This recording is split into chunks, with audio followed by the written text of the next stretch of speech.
Hey everybody. Hey everybody. Welcome to the Sunday Buzz with RVRebel Girl. Oh, that's me. Thanks for joining me. So I wanted to touch base on some things that have been happening. You know, they had, and this is not political, but I just want to mention that there's been a lot of, media coverage on the power outage in California. The fact that the power company shut the power off on millions of people. Yeah. And of course, I don't live in California, and I'm not in California right now. But I also read an article that in California, there's rumor or there's scuttlebutt about removing the ham radio towers or any kind of ham radio repeater, I should say, from any public land, which would limit those ham radio operators or people who wish to maybe in the future be a ham radio operator for emergency purposes. Oh, that's so sad to hear, because realistically, if they turn off all this power, and they're going to be making a habit of this, which they have, and there's no other form of contact. People can't talk on their telephones because, they're going to run out of battery space on their phones, and the signals are going to go down.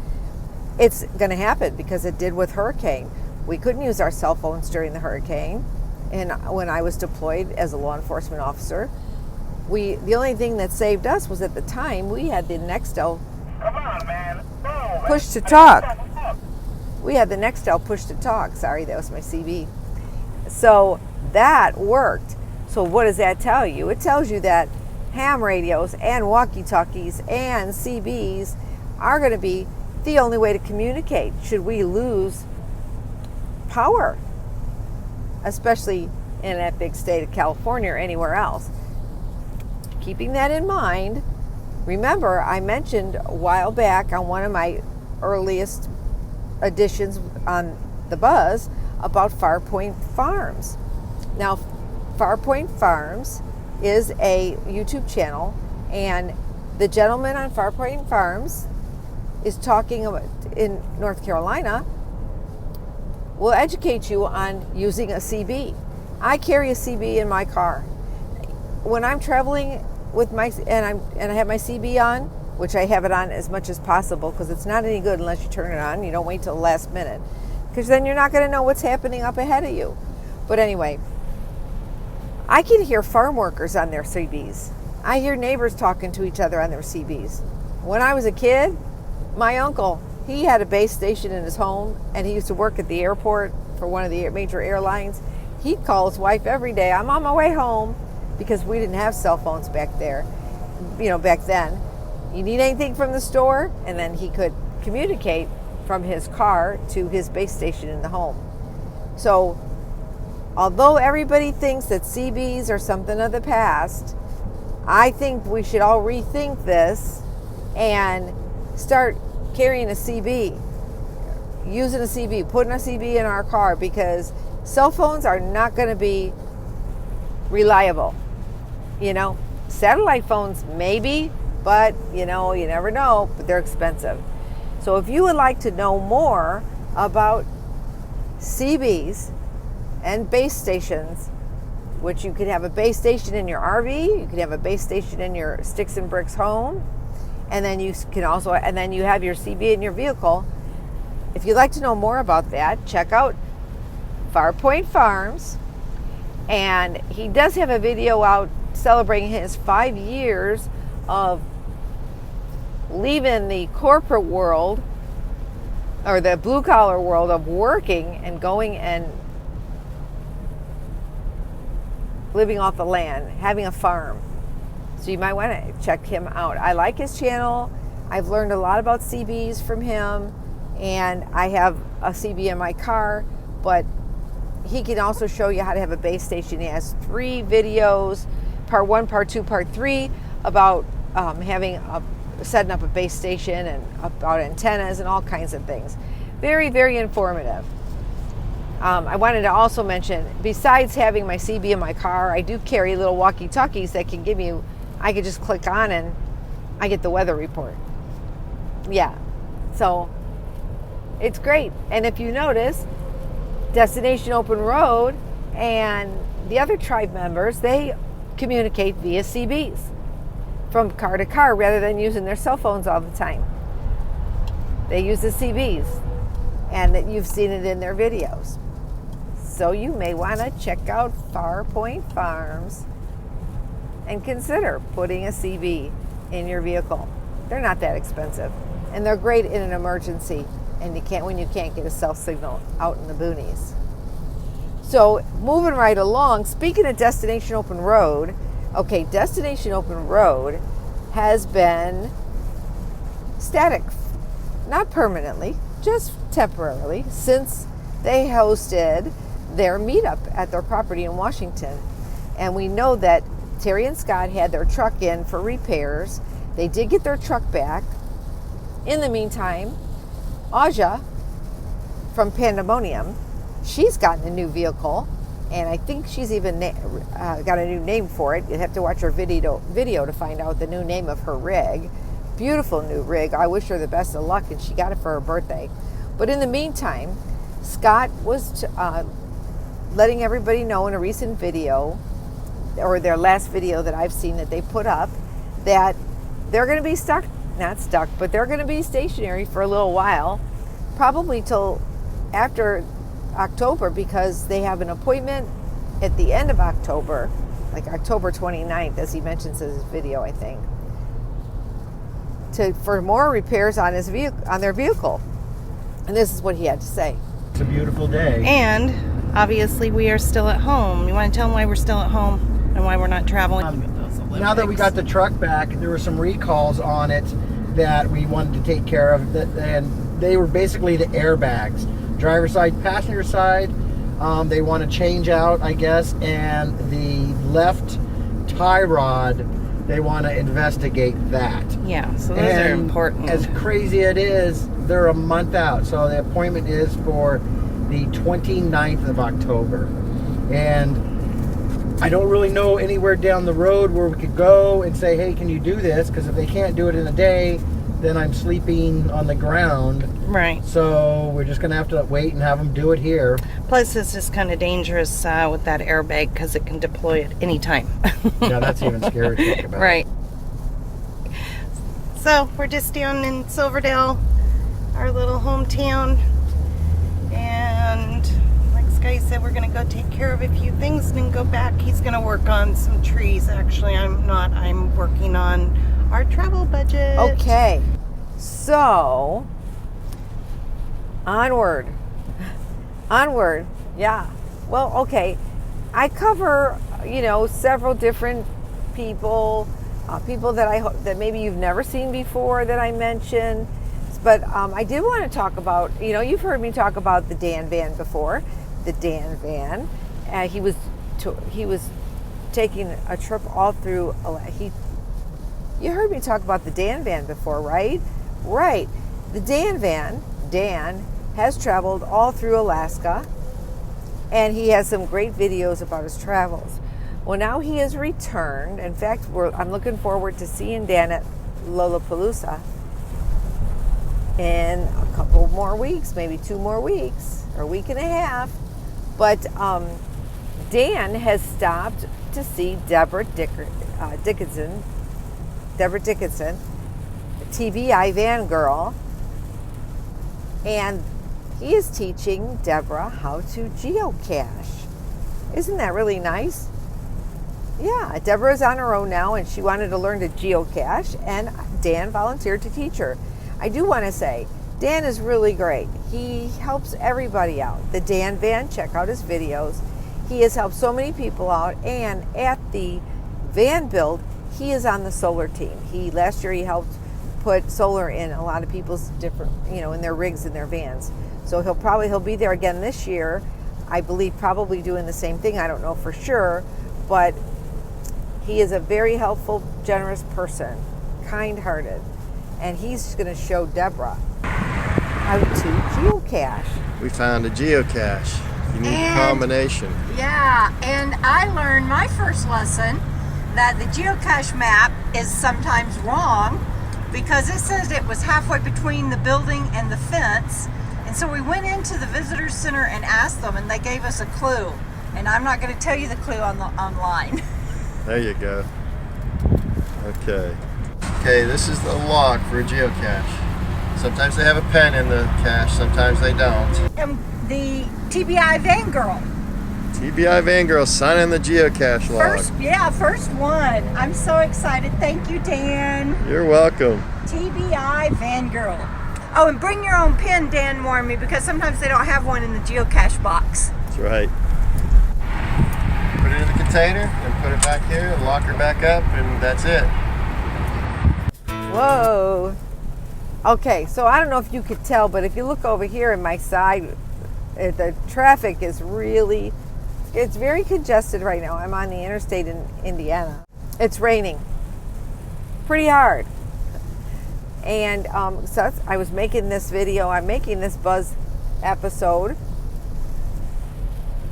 so that I can release it to you. I'm making this Buzz episode so that you will be able to see it on Sunday, because it is the Sunday Buzz.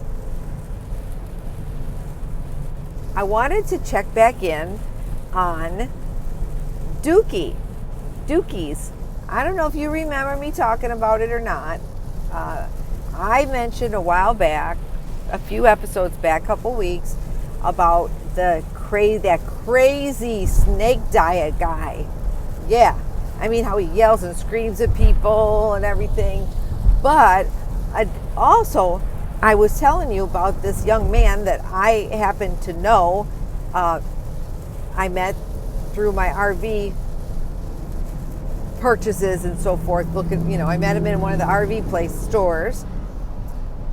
And I wanted you to, I mentioned, what a blooper that was, huh? Okay, I wanted to tell you about Dookies. I covered his channel when I was talking about the snake guy and the snake fasting diet. Well, I want to check back in on him and see how he's doing. And I learned that he's still on the snake diet and he's lost some more weight. Here is an update on What is up, my Dookies. snake diet peoples? So today I just hit week 11 on the snake diet. Lately I haven't really been drinking any snake juice, honestly. I've just been dry fasting as long as possible, breaking it with like a little bit of water and then going on again.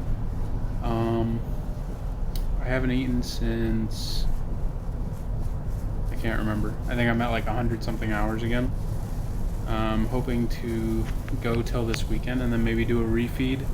It's 10 days until my birthday and I really want to drop, I got to drop another 19 pounds in 10 days in order to hit my goal of under 300 by my birthday. At the same time, I don't know if it's going to happen, but I mean, that's just a goal that I had, was to get to that point. So even if I don't hit it, I mean, I'm still 80 plus pounds down right now. Well, I'm real proud of him. He's lost 80 pounds and hopes to be just under 300 pounds by the first of the year. Now, I don't know that it's a particularly safe method that he's using, so I am not endorsing it. I'm just covering the story about his journey to getting under 300 pounds. And a lot of it is fasting and starving yourself, which can be also called anorexia, but I don't know if he's doing it under doctor's care, but I would advise anybody who attempts to diet or fast in that manner that they really do consult their doctor. Okay? That's kind of like just, a protection clause here, because I'm not endorsing that diet plan. Okay? Now, there's still a keto craze, and everyone's still cooking keto, and some people have stopped keto and gone back on keto, but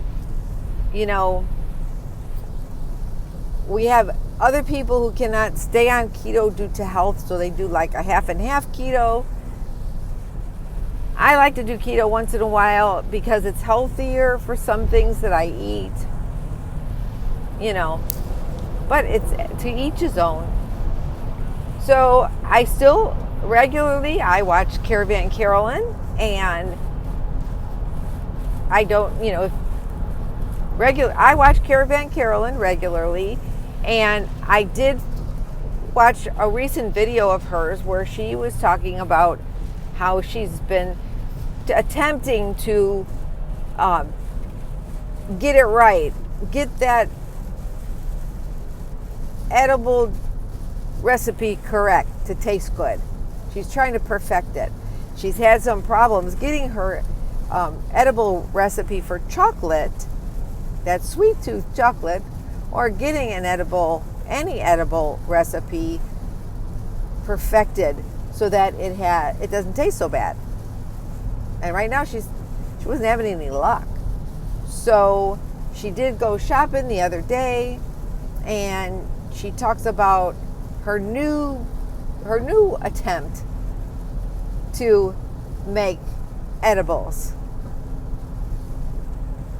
for her health condition. So I'm going to just bring a little clip from her here. We always love seeing Sweet Caravan Carolyn, and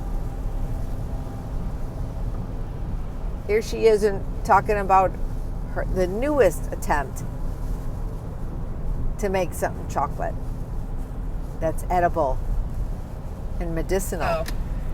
If you know what I'm talking about. See ya. You know, with the wacky tobacco. Anyway, I'm home. I'm going to go make brownies. I had to make them in the microwave because my oven doesn't work, and I already took my toaster oven to the storage area. So, but this comes out clean, so I think they're done, and I'll let you know how they are.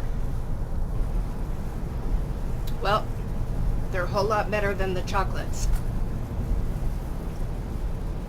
You can still taste it. So, I wonder if it really tastes that good. Everyone knows that I am not a fan of bridges. Nope, I'm not a fan of bridges because I'm afraid of heights. And I get the heebie-jeebies. My legs even freeze. I can't even walk across some bridges, or even on second floors of shopping centers too close to the railing. So I did watch my Full Tiny House family. I did watch the Full Tiny House and their recent travel over a bridge in California. They are traveling along in California, and they are seeing some wonderful educational sites because, you know, the Full Tiny House family is homeschooled, and they find some great things to teach the children about in their travels. So right now they're in California, and I'll show you a little clip when they're crossing the bridge. Check out Full Tiny House family and Six String Steve. Oh wow, look at that gorgeous bridge.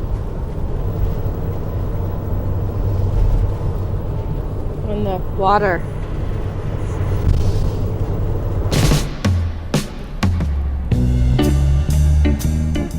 The Richmond-San Rafael Bridge is the northernmost of the east-west crossings of the San Francisco Bay in California. It bridges Interstate 580 from Richmond on the east to San Rafael on the west. It opened in 1956, replacing the Richmond-San Rafael Ferry.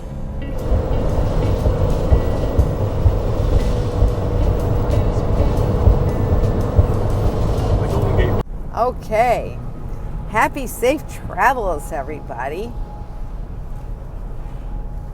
I do want to mention another person here, or another video creator here, another one of our YouTube creators that Danny reminded me to talk about.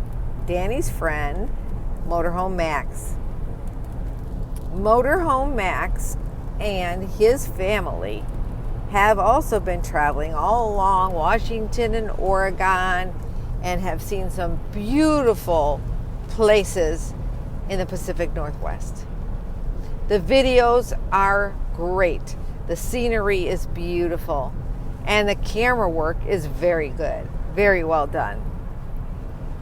So I just want to show you and bring you a little bit from our friend Motorhome X on his travels as he finishes up his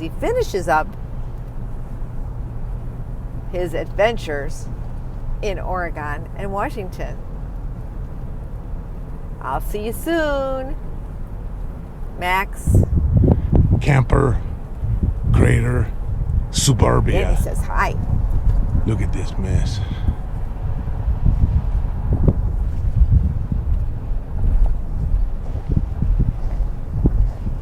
If you think you're gonna get away from people at a national park, don't bet on it. Well, it's time to boogie from the Oregon and Washington. We stayed at the Clyde Holiday Place last night, and it's just outside of John Day, Oregon, and we are heading out, going over toward the Boise place today. So while I was driving last night, I was able to catch 3 live streams. And of course, I can't really watch them. I can only listen to them. So I don't get to see everything that's being typewritten, because I'm driving. And I'm a good driver and I don't get distracted. So I don't need to have messages about it. Anyway, so I listened to it while I'm driving. And it popped up on my screen. All I have to do is touch the button. Not any different than changing the radio station. And I was able to check in on Frugal RV's gals live stream, C-Dub's Journey live stream, and then all of a sudden Blind View's live stream popped up. So I was able to stop into Blind View's live stream. And all my, everybody will attest that was in the live chat rooms or live chat streams that I always say, I'm here, I'm watching, I'm driving, can't comment or something to that effect. And everybody knows that I'm driving and I'm just listening. I'm listening, but they know I'm watching and I'm supporting their channel by being there and giving them a thumbs up because I like watching, or listening because I like listening. I say watching, but I mean listening. If I'm driving, I'm listening. And what a treat, because Blind View's live stream was already on for a while. And what a treat, because at the end of the live stream, Blind View's played the guitar. Now, at the beginning of when he's playing, he played some really nice chord music, which I really enjoyed, before he went into the heavy metal stuff. Okay, so, the heavy metal's very good, Lonnie, sorry, but I really liked when you were doing the chords. That was awesome. It was nice to hear. It was easy listening music. And I like the rock, the heavy metal rock too, but it was really great to hear while I was driving. And so I appreciate that. It was nice to see him just play, by himself, some nice chord music. It was very entertaining and it was very good. Thank you very much. So anybody who doesn't already watch Blind View's live stream or his channel, maybe go check that out, because he also keeps people up to date on what's going on out there in the YouTube and the Nomad world with his broadcasts, his daily shows, just like some of the other parody channels, I guess you would call them, or news channels, that we watch or others watch or others have. And I've mentioned some of them here before, like the Nomad News, which he's been on a little hiatus lately because he's working on a film on location. And then also we know that there's the Camo Dave show. So, and then my show, The Buzz. Yep, we all have a little bit different things to contribute. And we should all support each other, which I think some of us do. And we should all support each other. Thanks, Blind Views. support each other. Thanks, Blankies.